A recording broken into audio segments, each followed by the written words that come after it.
Transmission has been dropped. Installing Zspeed CMAK kit. There you go. Took a few hours, but you know, well worth it, especially for peace of mind. So a little update on the Z before time attack.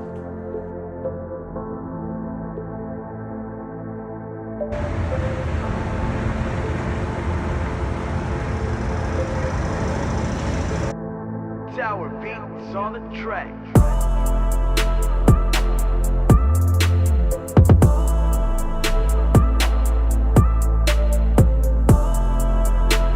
So update on the Z, it's still in the air.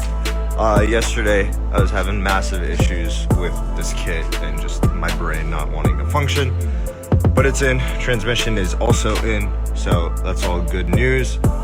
Last but not least, pretty much have to just button everything up, wiring harness, double check all my work from yesterday, and it should be good to go. And then, you know, next, drive shaft, exhaust, all the extra bits and pieces and all that, and then bleed the clutch as well as fluids for the trans. But yeah, car is pretty much going to be back together today. It's good on the lift, but been sitting there for too long. So today, mission is to take the car down, test drive, and get this all wrapped up. But yeah, update day 3.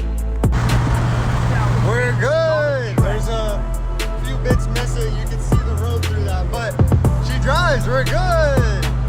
Hey everyone. So I'm actually in the process of doing the CMAK kit on my Z, but I just wanted to show you guys something. I actually finished up the process, but I want to show you guys something that I feel like isn't talked about, and it's the alignment for the shifter.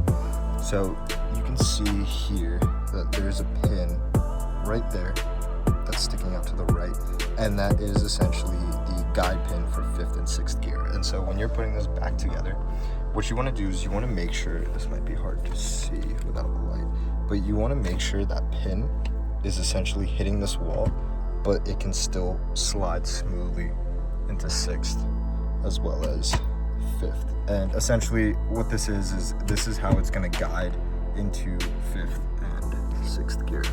This angle's so bad. But essentially that's how it's going to glide into 5th and 6th. Because before, what I had was this plate was shifted all the way to the right completely, and so it would essentially miss 5th. I'd be hitting, like, going over it essentially. So by having this closest to that, it doesn't skip over 5th and 6th, and I can just bang it into gear. So just little quick little insight